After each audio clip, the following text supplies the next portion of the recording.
আসসালামু আলাইকুম রহমতুল্লাহ। ইন্নাল হামদুলিল্লাহ ওয়াসসালাতু ওয়াসসালামু আলা মান লা নাবিয়্যা। সম্মানিত হাজরিন, শুরুতেই সকলকে স্বাগতম জানিয়ে শুরু করছি আজকের এই পর্বে মূল বিষয় হলো সুফিয়ানিকে এবং আরেকটি বিষয় হলো পবিত্র আত্মার সাক্ষ্য। তৃতীয় আরেকটি বিষয় হলো নবী করিম সাল্লাল্লাহু আলাইহি সাল্লামের ভবিষ্যৎবাণী ও মুসলমানদের কর্তব্য। এই তিনটি বিষয় সম্পর্কে ইনশাআল্লাহ আলোচনা করব। শুরুতেই আলোচনা করব সুফিয়ানিকে এই সম্পর্কে হযরতে আব্দুল্লাহ ইবনে কিবতিয়া থেকে বর্ণিত। তিনি বলেন, আমি ও হাসান ইবনে আলী মুমিন জননী হযরতে উম্মে সালামা রাদিয়াল্লাহু তাআলা আনহা এর নিকটে গেলাম। হাসান বলেন, হে উম্মুল মুমিনিন, যে বাহিনীটি ধসে যাবে আপনি আমাকে তার সম্পর্কে বলুন। উম্মে সালামা রাদিয়াল্লাহু তাআলা আনহা বলেন, আমি আল্লাহর রাসূল সাল্লাল্লাহু আলাইহি ওয়াসাল্লামকে বলতে শুনেছি, সুফিয়ানি শামে, অর্থাৎ বর্তমান যুগে জর্ডান, ফিলিস্তিন, ইসরায়েল, সিরিয়া ও লেবানন আত্মপ্রকাশ করবে। তারপর সে কুফার উদ্দেশ্যে রওনা হবে। সে সময় মদিনায় আক্রমণের জন্য সে একটি বাহিনী প্রেরণ করবে। তারা আল্লাহ পাকের ইচ্ছা অনুপাতে যুদ্ধ করবে, এমনকি গর্ভস্থিত সন্তানটিকে পর্যন্ত সে হত্যা করবে। এই গোলযোগপূর্ণ পরিস্থিতিতে ফাতেমার কিংবা বলেছেন আলীর বংশের এক আশ্রয় গ্রহণকারী হারামের আশ্রয় গ্রহণ করবে। তখন তাকে ধরার জন্য উক্ত বাহিনী তার কাছে ছুটে যাবে। বাহিনীটি বাইদা নামক স্থানে উপনীত হওয়ার পর তাদের ধসিয়ে দেওয়া হবে। শুধু সেই লোকটি রক্ষা পাবে যে মানুষকে সতর্ক করে বেড়ায়। আরেকটি বর্ণনায় আসছে যে আল ফিতানের অপর এক বর্ণনায় আসছে সুফিয়ানি আত্মপ্রকাশ ঘটবে শামের পশ্চিম অঞ্চলে অবস্থিত ইন্দোর নামক অঞ্চল থেকে।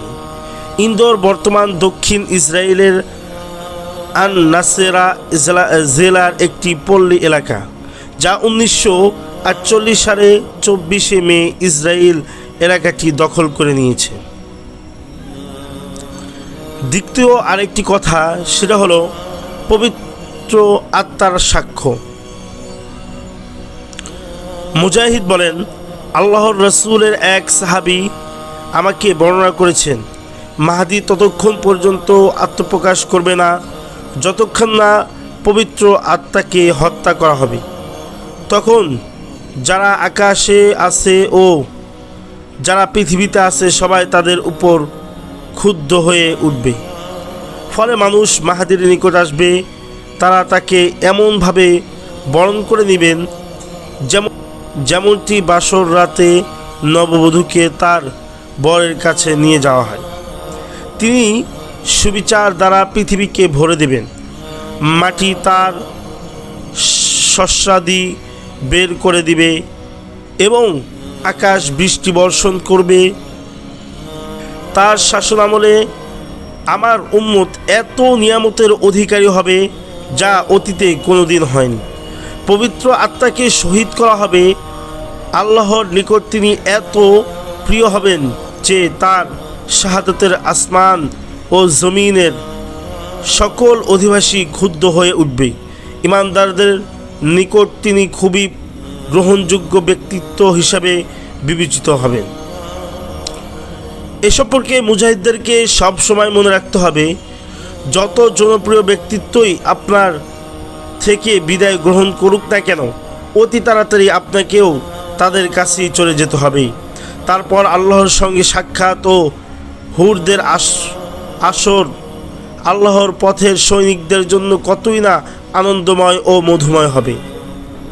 কাজেই কেউ বিদায় নিয়ে চলে গেলে তার জন্য মনক্ষুণ্ণ না হয়ে আপনাকে আপনার গতিতে আপন মিশন চালিয়ে যেতে হবে। তবে দোয়া করতে হবে, হে আল্লাহ, আপনি আপনার শত্রুদেরকে আপনার বন্ধুদের নিয়ে হাসবার সুযোগ দিবেন না। তৃতীয় আরেকটি বিষয়, সেটা হলো নবী করিম সাল্লাল্লাহু আলাইহি ওয়াসাল্লামের ভবিষ্যৎবাণী ও মুসলমানদের কর্তব্য। মিশরের রাজা স্বপ্ন দেখলেন আর হযরত ইউসুফ আলাইহিস সালাতু ওয়াস সালাম তার ব্যাখ্যা দিলেন। তোমরা 7 বছর দুর্ভিক্ষের কবলে থাকবে। ব্যাখ্যার সঙ্গে তিনি সেই দুর্ভিক্ষ মোকাবেলার পন্থা পরিকল্পনা বলেও দিলেন। মিশর রাজা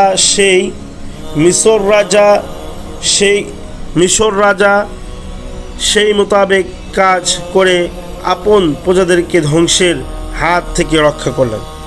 এই উম্মতের মহান নেতা মুহাম্মদ আরবি সাল্লাল্লাহু আলাইহি ওয়াসাল্লাম 1400 বছরের আগে সংবাদ দিয়ে গেছেন, সেখানে অমুক অমুক মুসলিম রাষ্ট্রের উপর এই বিপদ বয়ে যাবে।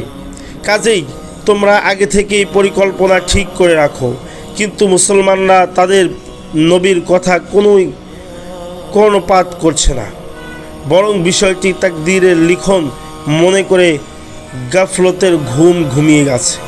অথচ আজ যদি পশ্চিমা মিডিয়া ঘোষণা করে যে অমুক দেশে সুনামি হতে যাচ্ছে কিংবা অমুক শহরে ভূমিকম্প ধ্বংস হয়ে যাবে, ফলে মানুষ যেন 24 ঘন্টার মধ্যে শহর ত্যাগ করে উন্নত শহরে চলে যায়, তখন আপনি 24 ঘন্টার পর সেখানে একটি কুকুরও খুঁজে পাবেন না।